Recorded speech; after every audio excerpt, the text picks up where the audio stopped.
오늘 우리에게 주신 말씀은 스가랴 14장 1절에서 8절이 되겠습니다.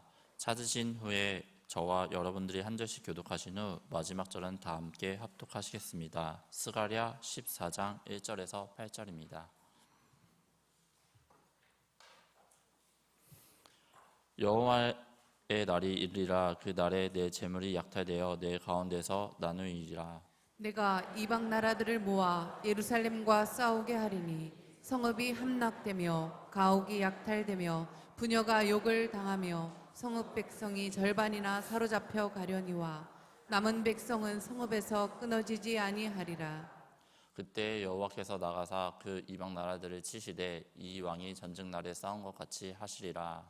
그날에 그의 발이 예루살렘 앞 곧 동쪽 감람산에 서실 것이요 감람산은 그 한가운데가 동서로 갈라져 매우 큰 골짜기가 되어서 산 절반은 북으로 절반은 남으로 옮기고 그 산 골짜기는 아셀까지 이르지라. 너희가 그 산 골짜기로 도망하되 유다 왕 우시야 때에 지진을 피하여 도망하던 것 같이 하리라.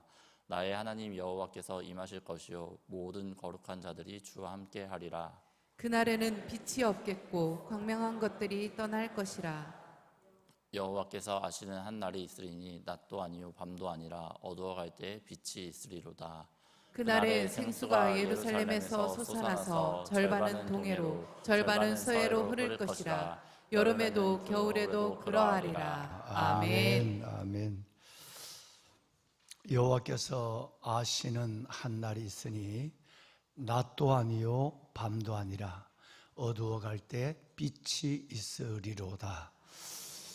여러분 오늘 읽으신 마지막 바로 전에 7절 말씀에 이 말씀이 기록되어 있습니다.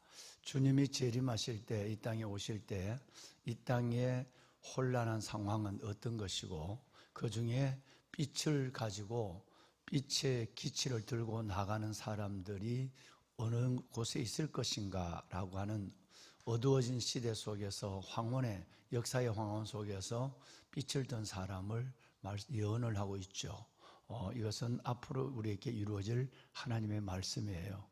끝까지 어두워갈 때에 빛이 있으리로다. 낮도 아니요 밤도 아니라고 하는 이 말은 여러분 바로 주님의 때가 정해지지 않았다는 거예요. 그러니까 매를 맺힌 날 주님이 오신다. 이것이 여러분 날짜가 정할 수 없는 거예요. 주님 오실 때가 되면 어둡지도 않고 밝지도 않는 낮도 아니고 밤도 아닌 것이 이게 매를 맺힌 날이지 오늘이 맺힌 날이지 라고 하는 모르는 상황이 일어난다는 것이고 또 우리 속에 영적 상태가 혼란한 영적 상태가 밝은 것도 아니고 어두운 것도 아니고 믿는 것도 아니고 안 믿는 것도 아니고 그리고 여러분 좋은 것도 아니고 그렇지 않은 것도 아니고 감사하는 것도 아니고 불평한 것도 아닌 그야말로 믿는 사람들이 믿음의 저력과 믿음의 모습과 믿음의 능력이 없이 살아가는 그 모습을 나타내는 말이라고 이 말을 칼빈은 그렇게 해석을 했어요. 성도들의 영적 상태 뜨겁게 믿지 않으면 차지도 덥지 않으면 토해내리라고 하신 주의 말씀 안에서 빛도 아니고 어둠도 아닌 자녀들 그 가운데 반드시 어두워져 갈 때일수록 빛을 드는 사람이 있다. 저는 여러분이라고 생각합니다.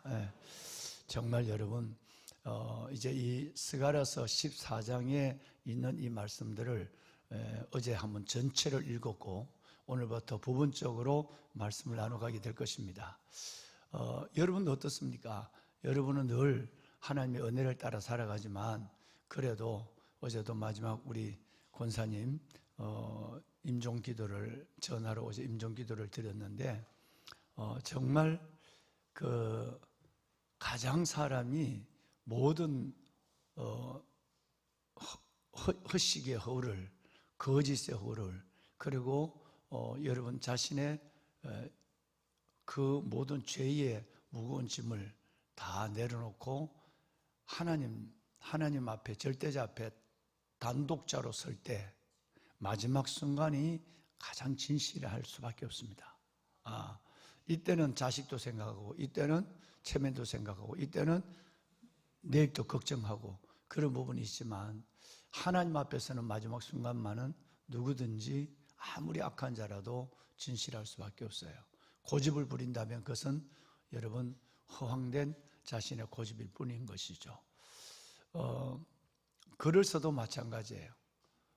설교를 해도 마지막 부분이 되면 가장 그동안 얘기했던 부분, 나눴던 부분을 정리를 해야 되고, 또 뭔가 연극을 해도 그 연극의 마지막 끝은 우리가 기대하지 않았던 영화나 희극의 끝은 클라이맥스가 기다리고 있는 거죠. 그래서 끝까지 보는 이유가 바로 거기에 있고, 또 다른 것을 기다리는 이유도 거기에 있는 것입니다. 스가랴서를 보면 우리는 여러 달 동안 굉장히 큰 은혜를 나누었습니다. 스가랴 속에 학개와 스가랴가 단순하게 하나님이 성전을 지으라고 그래서 하나님 중단된 성전을 짓고 BC 516년에 완공하는 이 사명으로만 존재하는 분들이 아니었다라는 걸 우리는 알았어요.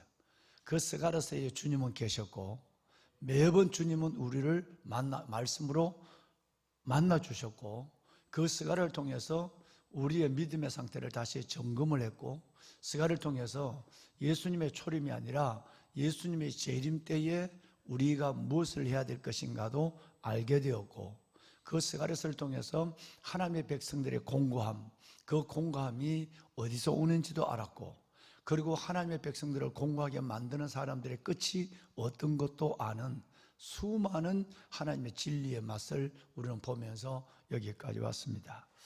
그래서 여러분, 스가랴서 마지막 14장은 정말 모든 배추 같으면 저는 배추의 겉을 좋아해요. 아주 파란 시퍼런 부분을 좋아하고 김치도 그걸 좋아하는데, 대부분은 배추의 속을 좋아해요. 고소하니까, 단맛이 나니까. 여러분, 그런데 마치 배추의 겉이 아니라 속과 같은, 여러분, 그 스가랴서의 최고의 진리가 모아 있는 곳이 바로 14장이에요. 기회가 있을 때마다 여러분 이 14장을 좀 많이 읽었으면 좋겠고, 이 14장은 아주 1절부터 그날의 여호와의 날부터 해석이 어려운 부분이고, 그리고 억지로 그걸 해석하려고 하지도 말고 하나님의 주신 은혜대로 쭉 보면 전체적인 주님이 재림하시는 이 땅에 다시 오실 주님의 개념이 어렴풋이 새겨지면 돼요. 이걸 명확하게 알려고 지금까지 수천 년 동안 스가랴서 14장을 해석하려고 그래도 완전하지 않았는데, 이게 이거다 하는, 여러분 딱 알려고 하는 욕심도 내려놓고, 그건 성령이 알게 할 때 우리의 요만한 머리가 어마어마한 하나님의 여러분 그 광대하심을 헤아릴 수가 없어요. 그러니까 억지로 풀지 말라 그러면 그냥 기도하고 읽으시면 돼요. 필요한 부분은 또 은혜를 주신 대로 제가 또 여러분들과 함께 나누게 될 것이고, 그래서 참으로 놀라운 마지막 스가랴서의 성전 건축만으로 끝나는 것이 아니라 그 이상의 그리스도에 대한 진리가 이 안에 계신다라고 하는 사실이에요. 여러분, 낮도 아니고 낮도 아니고 밤도 아닌 그때 여러분들은 어두워갈 때 빛을 든 하나님의 기도의 용사들이 되기를 다시 한번 축원합니다. 우리가 그동안 기도해 왔고, 부모들도 간절한 마음을 갖고 하나님께 야베스를 했지만, 다음 주 목요일 날 13일 날 우리 61명의 우리 아이들이 수능을 칩니다. 물론 고3도 있고 N수생이라고 그러죠. 재수생들도 있고 그러는데, 정말 이제 한 주간도 밖에 안 남아있는 이 시간 속에서 우리 아이들이 마음에 정말 평안함을 가지고, 그리고 하나님이 주신 지혜로 잘 정리를 하고, 그동안 본인들이 애쓰고 그리고 기도해 왔던 일들을 잘 답안지에 옮겨놓을 수 있도록, 실수함이 없이 옮겨놓을 수 있도록, 기도 용사들 여러분들이 이렇게 많은 분들이 기도하면 우리 아이들 미래가 열릴 줄로 믿습니다. 정말 우리 함께 꼭 기도하시고, 새벽에 들어오실 때 또 새벽에 나가실 때 이거 기도할 때에 이 스크린에 이름들 있으니까 이름도 한번 불러주시고, 이번 주일은 난 2부 예배 마치고 우리 사랑하는 귀한 아이들 전체를 개인적으로 안수 기도를 제가 하도록 그렇게 하겠습니다. 저도 준비하는 저를 위해서도 기도해 주시고, 또 지도하시는 우리 신준식 전도사님, 정성현 목사님, 또 우리 부장님 간사님, 교사분들 아주 굉장히 어제도 월요일도 보니까 많이 준비를 하고 있는데 그분들을 위해서도 여러분 기도해 주시기를 바랍니다. 오늘 예배를 마치고 바로 제가 온누리 교회를 가서 30분의 29분의 우리 목사님들과 함께 한다연 한국교회 다음 세대 세우기 연합이라고 하는 다음 세대에 대해서 여러분과 같은 가슴을 갖고 하나님 앞에 통곡하는 우리 목사님들 전체가 오늘은 25명인데 거기에 전문가들이 오늘 참석을 하고 세미나를 하기 때문에 오늘 29명이 됩니다. 오늘 식사는 우리 교회에서 대접을 합니다. 매년 가서 온누리교회에서만 얻어먹었는데 이재원 목사님, 담임 목사님한테 미안하기도 하고 해서 한 사람 앞에 2만 원 정도 되는 식사비는 우리 교회가 대접하겠다고 다음 세대를 세우는 목사님들 또 법률가들, 변호사 이분들도 고생하는 분들 한번 아침 조찬을 대접한다고 그래서 오늘 그렇게 했습니다. 그런데 정말 오늘 가장 중요한 의제가 뭐냐 하면 더불어민주당의 그 누구죠? 남인순, 동작구역이 이수진 의원이 발의해서 지금 진행 중에 있는 만삭낙태법이라고 그러죠.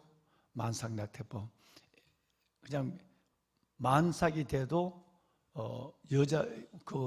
두 여성의 의지에 의해서 애를 낙태할 수 있다라고 하는 이 낙태법.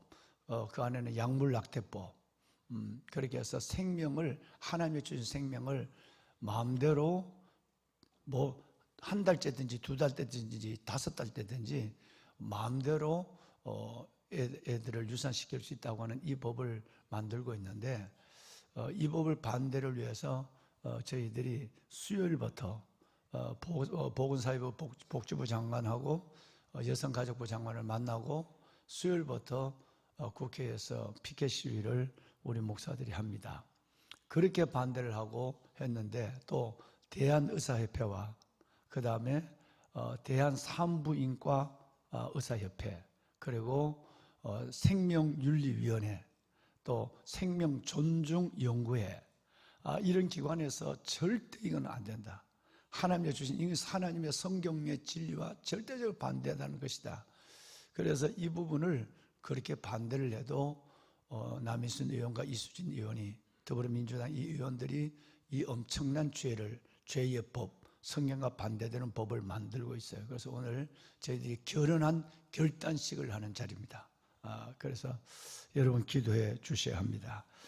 정말 이 낙태 전면 허용이 일어나면 하나님의 주신 생명들을 마치 여러분 실험실에서 쥐를 만지다가 그냥 여러분 던져버리는 것과 똑같은 일들이 일어나고 그렇지 않아도 AI 시대가 오면 어마어마한 재앙이 우리 앞에 놓여 있습니다. 뭐 단순하게 경제를 하는 분들은 노동력에 대한 부분에 고민만 하는 게 아니라 이 AI의 문제는 인간의 능력을 벌써 넘어섰어요. 그렇다면 영화라도 보던 여러분 그 AI에 지배된 인간이 인류가 어떻게 갈 것인가 하는 부분에도 고민이 되지 않을 수가 없고 우리 아이들은 앞으로 사람보다 똑똑하고 사람이 못하는 지금도 하고 있지만 산업전선에서 사람이 못한 일을 하고 있고 표정과 감정까지 같이 나눌 수 있는 그 무엇이 지금 나와 있는데 그렇다면 아이들은 혼란해집니다. 이것이 기계인지 사람인지 그야말로 낫도 아니고 밥도 아니고 여러분 이 혼란한 어둠 속에서 아이들은 방황하게 될 것이고 과연 그러면 아이들은 순진하니까 그 AI에게 영혼이 있느냐 AI를 여러분 이 AI의 영혼에 대한 문제를 애들이 고민하게 되고 하나님의 창조 질서는 흔들리게 되는 것입니다. 저와 여러분은 오래전부터 기도하고 있습니다만은 이 일들을 위해서도 우리는 정말 경성에서 이 나라 이 시대를 대표해서 하나님 앞에 엎드리는 기도의 용사들이 되어야 할 줄 압니다. 보배로운 여러분, 오늘 14장에 있는 말씀은 1절 좀 띄워주실까요? 1절요? 예, 부탁드려요. 1절 다 같이 읽읍시다. 여호와의 날이 이르리라. 그날에 내 재물이 약탈되어 내 가운데에서 나누이리라. 네. 자, 이제 스가랴서 14장만 해도 여호와의 날이라는 말이 여러 번 등장하고, 이 스가랴서는 시작부터 여호와의 날이 많았어요. 이 여호와의 날은, 성경에 기록되어 있는 여호와의 날은 두 가지로만 해석이 가능해요. 뭐 또 하나님께서 주신 해석이 또 다른 해석이 있을지 모르지만 지금까지는 두 가지로만 가능해요. 하나는 재난, 민족적 이스라엘 백성들이 당하는 전쟁과 고난을 날을 여호와의 날이라고 그래요. 또 하나는 주님이 재림하실 날을 여호와의 날이라고 그래요. 다시 말하면 이 땅의 종말, 마지막 날, 인류의 마지막 날을 여호와의 날이라고 그래요. 그런데 오늘 그래서 이걸 뭐 어떻게 할지는 잘 모르겠는데 어쩔 수가 없는 거겠죠. 뭐 모든 은혜에 제한이 있으니까. 영어로 보면 여러분 여기서 말하는 여호와는 The Day of the Lord, 그러니까 주님의 재림의 날, 정관사 더를 사용한 날이 아니라 A Day of the Lord, 다시 말해서 부정관사 A를 사용한 날이에요. 그러면 영어 성경을 보면 금방 이것이 구분이 돼요. 우리 성경은 다 여호와의 날로 되어 있는데 영어 성경을 보면 A Day of the Lord라고 나오면 이거는 재난의 날, 다른 말로는 때로는 전쟁의 날, 민족적 고통의 날. 우리 같으면 6.25 전쟁이나 우리 여러분 코로나 질병의 재난의 날. 주로 이제 전쟁은 기근, 전쟁, 그 다음에 여러분 전염병. 요 세 가지가 구약의 하나님의 심판의 칼로 나타났죠. 나의 칼을 들고 할 때는 전쟁, 기근, 그리고 전염병, 이것이었어요. 하나님이 우리에게 이 인류를 우상과 하나님, 우리의 자신의 스스로의 하나님이 없는 불신에 빠져 있는 우리를 심판하는 그 모든 것이 바로 이걸로 나타나게 되는 것이죠. 세 가지. 그래서 이걸 하나님의 칼이라고 얘기하기도 하고 그러는데, 그래서 지금 스가랴서의 이 앞부분에 나타나는, 그래서 왜 이 스가랴서가 해석하기 어려우냐 하면 앞부분은 A Day of the Lord, 다시 말해서 재난의 날로 시작이 됐는데 뒤로 넘어가서 성경의 이어짐을 보면 The Day of the Lord에 가까운 주님의 재림의 날이 등장하니까 이것이 지금 혼란해지는 거예요. 그래서 이 부분을 어떤 목사님은 어떻게 해석하냐면 종말의 예언이 아니고 우리 성도들의 영적 상태다 얘기를 하는, 아주 저도 존경하는 분인데 그분들이 이 얘기를 하는 거 보고 제가 깜짝 놀랐어요. 그거는 아무리 봐도 그렇지 않는 것 같아요. 몇 가지 이따가 저와 여러분들 함께 나눌 부분이 있습니다만은, 하여튼 저는 1절에서 3절까지가 바로 재난의 날이었고 그 다음부터는 재림의 날로 이어진다라고 저는 믿고, 12, 13절에 가서는 또다시 재난의 날로 표현되는 이 두 가지가 섞인 것 때문에 혼란한 것이지, 이 스가랴서 13장에 보면 유대 민족이 예수님이 재림하기 전에 당하는 그것은 실질적 오늘 읽으신 14장 앞부분에 표현적인 것이 그대로 나왔으니까 이제 보시면 예수님을 십자가에 못 박은 죄, 그 죄가 얼마나 무섭게 대가를 치러야 하는가, 하마스의 전쟁 속에서 이 단면을 우리는 봤어요. 자, 그래서 이 여호와의 날, 재난의 날, 그 다음부터는 여러분 4절 이하에부터 나오는 상황은 재림의 날로 나오고 있거든요. 이 부분을 한번 여러분 좀 제가 생각하고 있는 부분을 한번 말씀을 드리도록 하겠습니다. 자, 여러분 아까 1절 말씀해 보시면 여호와의 날이라, 그날에 내 재물이 약탈되어 내 가운데 나오니라. 이제 재난이 오는 거죠. 하나님이 이스라엘 민족에게 예수님을 십자가에 못 박은 죄를 여러분 하나님께서 묻는 어마어마한 역사적 사건이 AD 70년 그 나라가 로마에 짓밟히는, 성전은 무너지고 성은 회파되고 백성들은 끌려가는 그 모습이다라고 하는데, 저는 이 말에 동의를 합니다. 자, 여러분 2절을 한번 읽어보면 얼마나 어마어마한 일, 비참함이 일어난가. 우리는 이것을 3년 전에 이스라엘과 하마스의 전쟁을 통해서 이 단면을 그대로 봤어요. 우리 한번 읽어볼까요? 내가 이방 나라들을 모아 예루살렘과 싸우게 하리니 성읍이 함락되어 가옥이 약탈되며 부녀가 욕을 당하며 성읍 백성이 절반이나 사로잡혀 가려니와 남은 백성은 성읍에서 끊어지지 아니하리라. 아멘. 여러분 성경이 참 놀랍고 무섭다는 생각을 들 수밖에 없는 거예요. 여러분 이 말씀은 대부분의 목회자들은 티토에 의해서 로마가 점령된 AD 70년의 역사, 실은 주님이 승천하시고 나서 로마에 의해서 나라가 이렇게 주님이 돌 하나도 돌 위에 남기지 않냐라는 말씀이 이루어졌거든요. 이 말씀 그대로 이방 나라들이 침략을 하고요. 그리고 보시는 대로 재물이 약탈을 당하고 부녀들이 욕을 당하고, 여러분 성읍 백성이 절반이나 사로잡혀 가고, 여러분 아까가 안 되네. 지난번에 봤던 13장에 나와 있던 3분의 1의 절반이, 여러분 그 절반까지도 다 가고 남은 자의 절반 가고, 그런데도 하나님은 그루터기를 남겨둬요. 완전히 이 선민이 멸망하지 아니하도록 남은 백성은 성읍에서 끊어지지 않게 한다고 그랬어요. 로마 AD 70년에 민족은 이걸 당했고, 또 히틀러에 의해서 어마어마한 민족적 재난을 당했고, 그리고 여러분 바로 아직 3년은 채 되지 않았습니다만은 하마스와 이스라엘 전쟁에서 여러분 이 모습을 보면 우리는 얼마나 가슴을 쳤어요. 과연 오늘 사는 우리에게 백주 대낮에 여러분 어떻게 그렇게 공중에서 그들이 북한의 김정은이 때 배운 방법대로 공중에서 내려와서 어떻게 그렇게 여러분 약탈하고 부녀들을 욕보이고 끌고 가고 살인하고, 여러분 이런 일들을 우리는 지금 10년 전에 본 것도 아니에요. 눈으로 온 세계가 이것을 뻔히 봤단 말이에요. 여러분 그래서 이 이스라엘 민족이, 그런데 여러분 어떻게 돌아가죠?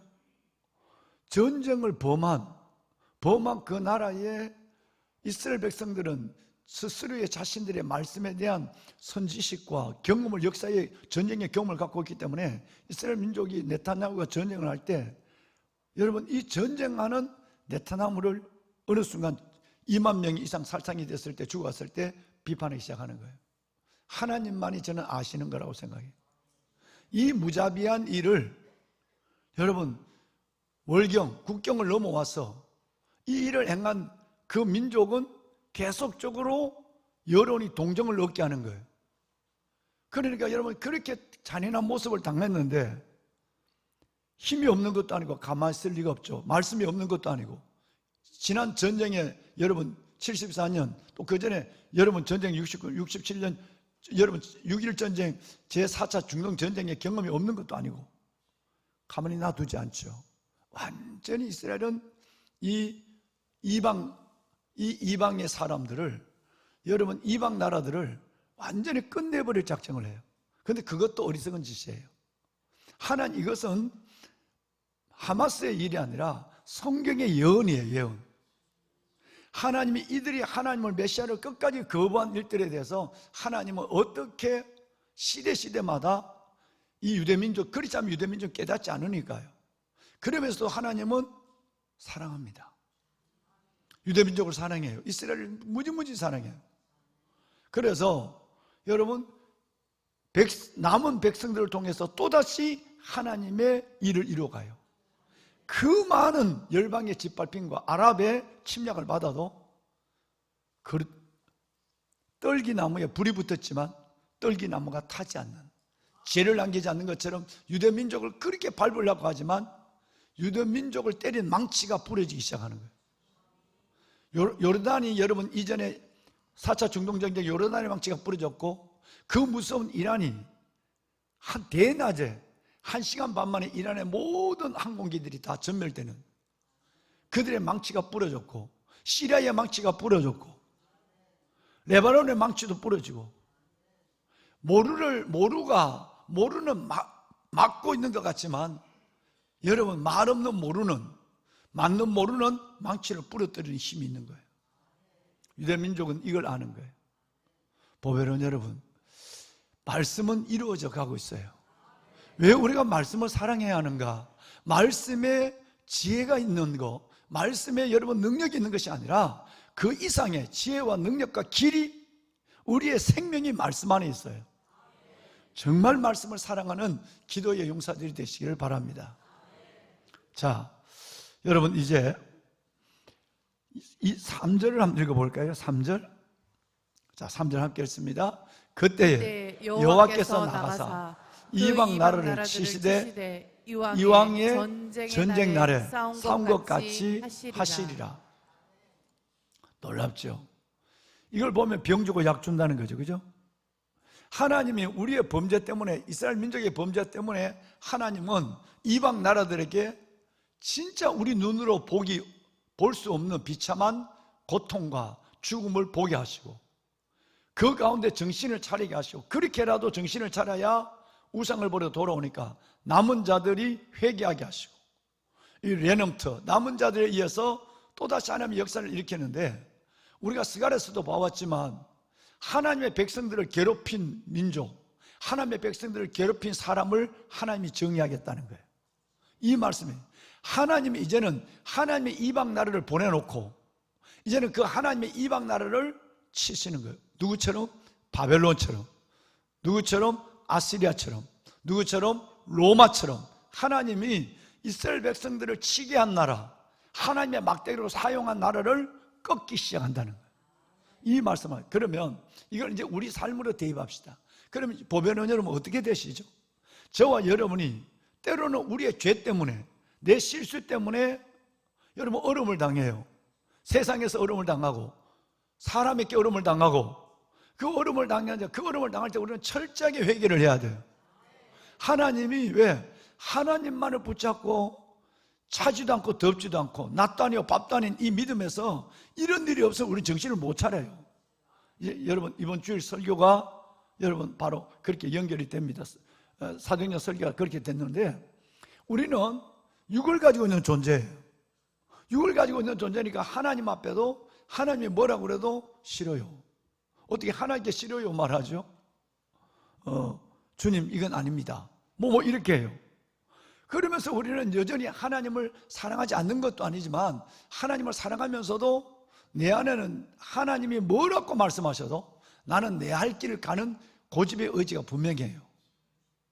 그래서 하나님은 이것도 다 긍휼을 받아줘요.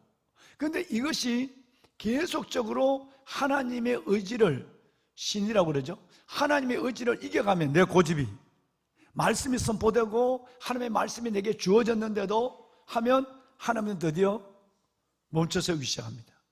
멈춰 세우는 거예요. 거기서 한번 회개라고 하는 가정을 겪어놓고 다시 새롭게 시작. 그렇다고 해서 또 새로워지냐? 한 장 가면 또 마찬가지예요. 그래서 죽을 때까지 경건의 훈련과 경건의 시간들은 멈추는 순간 벌써 우리 영혼은 다른 데로 가고 있는 거예요. 이번 주일 난 예배가 이 말씀을 함께 나눈 것입니다. 보배로운 여러분, 그래서 이스라엘 백성들은 이렇게 두들겨 맞고 몇 명 남아있는 사람들, 뭐 바벨론 같으면 끌려가고 남아있는 사람들이 주여 살려달고 고백하고 70만 명 돌아오고 또 죄 짓고 성전 짓다가도 자기 길로 빠져버리고 자기 좋은 걸 해버리고, 그러니까 학개와 스가를 통해서 너희들은 이렇게 살면서 하나님의 성전은 이 모양을 해놓느냐라고 한음을 들으면 그래도 또 주여 하고 또 하고 뭐 이런 거예요. 그러니까 이런 부분에서 여러분 믿음이 있다는 말은 이게 없다는 얘기가 아니라 기복이 약하다는 걸 믿음으로 보는 거예요. 너무너무 널뛰듯이 시소하듯이 이렇게 그냥 하면 하나님은 여전히 우리를 사랑하지만 우리를 사랑하기 때문에 징계를 하시고 우리는 그 가운데 여전히 고생을 해. 고생을. 그러나 하나님 앞에 우리의 믿음의 심지가 굳건하면 이것이 폭이 기폭이 크지 않아요. 그리고 내려오더라도 금방 하나님을 붙잡고 올라가요. 광야로 갔다가도 금방 가나안으로 돌아오는 일이 훈련된 영성에만 있는 거예요, 여러분. 이걸 우리는 앞으로 볼 거예요. 여러분, 4절, 5절을 우리 한번 여러분 미안합니다. 12, 13절 또 이 부분이 이방인을 치는 부분이 12, 13절 나오는데 그건 그때 가서 보고 4절, 5절 우리 한번 읽어봐요. 함께 읽습니다. 그날에 그의 발이 예루살렘 앞 곧 동쪽 감람산에 서실 것이요 감람산은 그 한가운데가 동서로 갈라져 매우 큰 골짜기가 되어서 산 절반은 북으로 절반은 남으로 옮기고 그 산 골짜기에는 아셀까지 이를지라. 너희가 그 산 골짜기로 도망하되 유다 왕 우시야 때에 지진을 피하여 도망하던 것 같이 하리라. 나의 하나님 여호와께서 임하실 것이요 모든 거룩한 자들이 주와 함께 하리라. 아멘. 자, 여기에서 이제 해석이 어려운 부분이 나와요. 자, 이때가 어떤 때냐는 거죠. 자, 이 부분에 대해서 이 말씀에 대해서 대석 가지 있는데 대표적인 것이 두 가지예요. 첫째 뭐냐면 이 말씀은 이사야 2장 2절 미가서 4장 1절과 똑같아요. 이 말씀을 이루는 것이다 라는 말씀이 나옵니다. 다시 말해서 하나님이 하나님의 백성들 끝까지 씨름하며 인내하고 예배하는 하나님의 백성들을 높이기 위해서 하나님의 성산 여호와의 전이 있는 산을 굳게 세우기 위해서 지진으로 옆에 있는 감람산까지라도 지진으로서 갈라지게 하고 이걸 세우려면 여러분 건물을 세울 수는 없잖아요. 땅을. 그러니까 지금 하나님의 솔로몬의 성전에 있는 지금은 무슬림 성전이 있지만 여러분 그 땅을 세우기 위해서는 그 땅을 하나님께서 마지막 때 다시 재림할 때 회복할 텐데 그때 거기는 이렇게 둥그랗게 올라 있어요. 성전이. 이 성전만을 높이기 위해서 옆에 있는 감람산까지라도 지진이 나서 모든 산들을 낮춰버릴 것이다 라고 하는 것이에요. 이것이 대부분 해석의 정설입니다. 하나님의 성산 예배하는 기도하는 백성들을 높이 세우기 위해서 다른 것을 낮춘다는 것이에요. 교회를 높이기 위해서 세상을 허문다는 거예요. 이 얘기로 해석하는 것이 있어요. 두 번째는 예수님의 재림 때 이 말씀의 방송실 미가서 4장 1절 한번 떼어줘봐요. 미가서 4장 1절 똑같은 말씀이 나오죠. 이사야서 말씀이 미가서를 통해서 다시 한번 말을 맞춘 것처럼 얘기가 나와요. 말 맞출 리가 없죠. 시대가 다른데 여호와의 전의 산이 산들 꼭대기에 굳게 서리라. 그때는 예배자들 하나님의 교회가 서리라 라고 말해요. 이 말씀을 이루기 위해서 이제 주위에 있는 감람산을 지진을 해서 동서로 갈라지고 산들이 옮겨지게 만들어버리겠다. 북과 남으로 옮겨지게 만들어버리겠다고 말씀하신 것이라고 얘기하는 것이고, 또 하나는 실질적으로 예수님의 재림 때 감람산이 지진이 나서 두 개로 쪼개진다. 두 개로 쪼개져서 이 산들이 하나님의 실질적으로 우리가 보는 앞에서 산들을 하나님이 움직인다. 북쪽과 여러분 이 남쪽으로 산들을 움직인다는 성경을 그대로 해석하는 방법이 있습니다. 근데 문제는 그 모습은 우리는 아무도 몰라. 하여튼 성경이 이러니까 아마 그럴 것이라는 우리는 믿음으로 생각만 하고 있는 거예요. 문제는 이때가 언제냐는 거예요. 이때가 바로 예수님의 재림의 때라는 사실에 대해서는 굉장히 여러분 이스라엘 땅에 살아가는 그리스도인들은 이 말씀을 소망의 말씀으로 붙잡고 있어요. 이스라엘 땅에 살아가고 있는 개종된 유대인들과 우리 선교사들은 이 말씀을 간절히 여러분 스가랴서 말씀 방송실 4절을 바꿔줘야죠. 여러분 이 말씀을 굉장히 여러분 기다리고 있는 것이죠. 자, 오늘 이 말씀을 보면 그날에 그의 발이 예루살렘 앞 곧 동쪽 감람산에 서실 것이요 이랬어요. 자, 그의 발 누구겠어요? 재림하신 예수님이에요.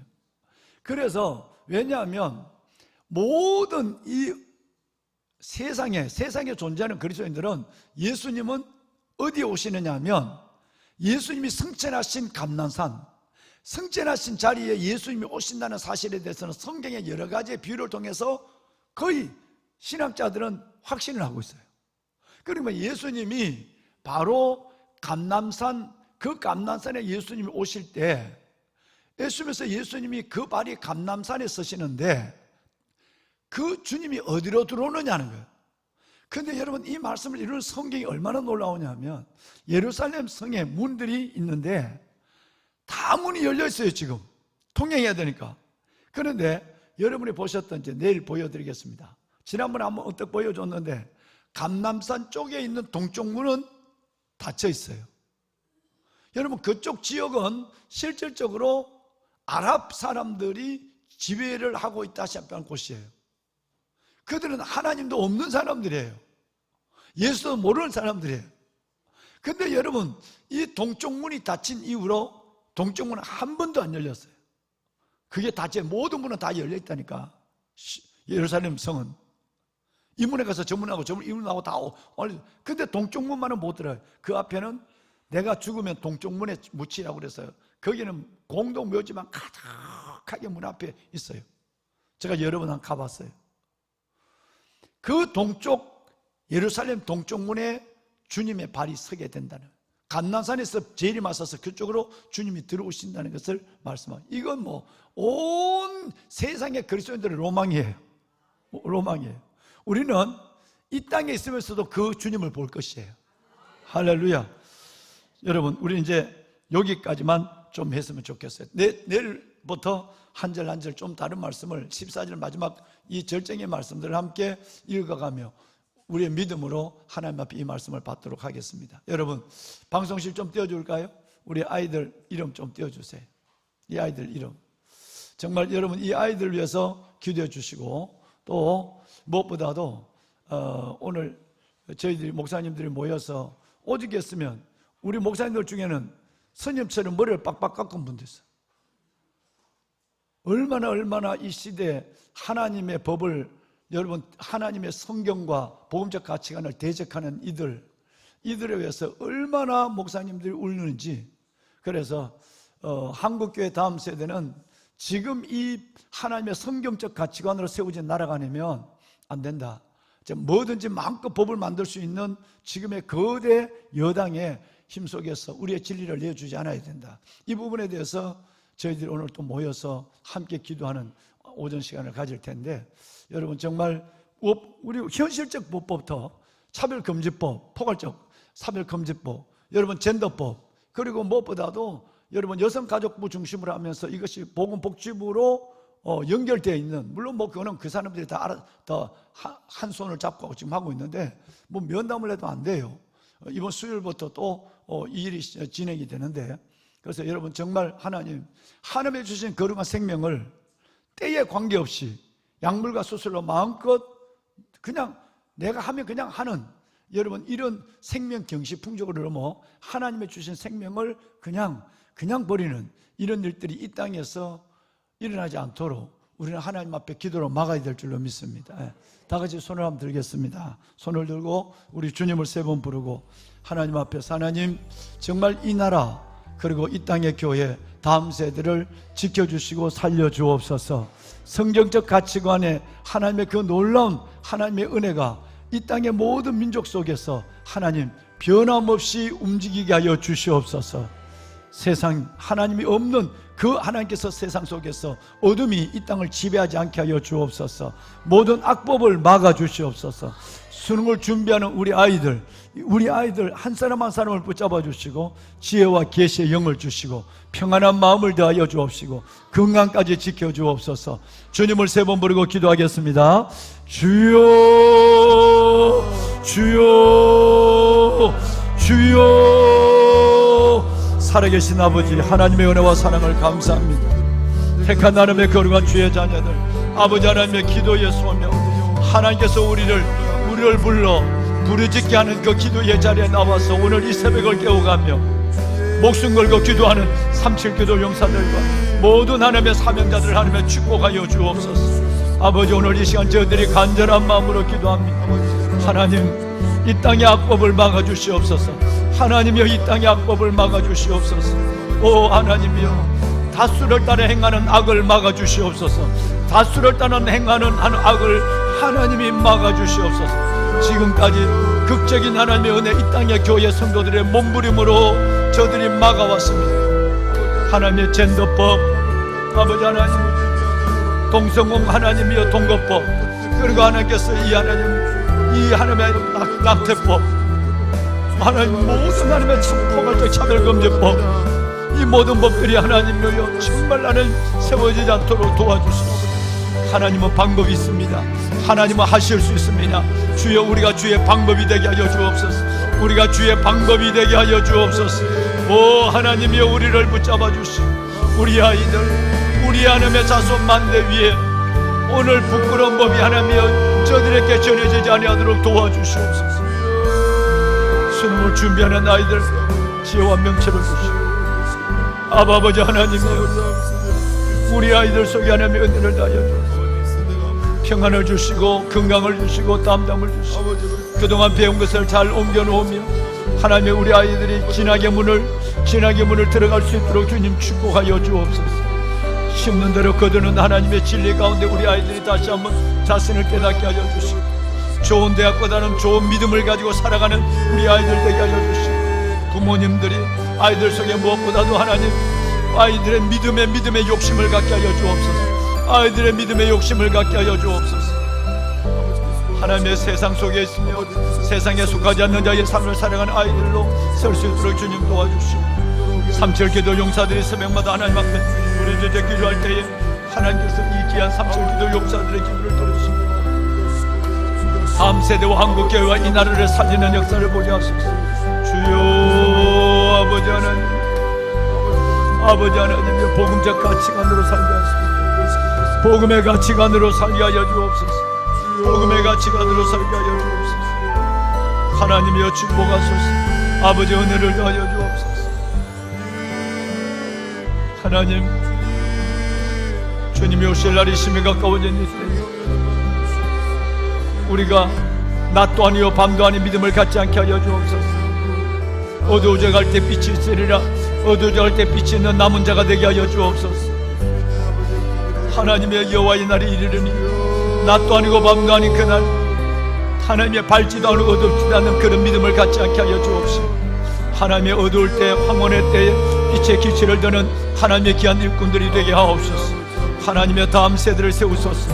다음 세대를 살리소서. 아버지, 이들이 하나님의 빛의 기치를 들고 마지막 때 빛의 전령들로 빛의 사자들로 살아가게 하여 주옵소서. 축복하소서. 야베스의 기도를 응답하소서. 아버지 야베스의 기도를 응답하여 주옵소서. 야베스의 기도에 하나님 응답하여 주시옵소서. 주여 역사하소서. 아버지여, 주여, 아버지, 주여, 아버지, 오 아버지 하나님, 주의 영광, 주의 이름, 주의 복음을 드러내게 하소서. 오직 주의 나라, 주의 영광, 주의 복음을 드러나게 하소서.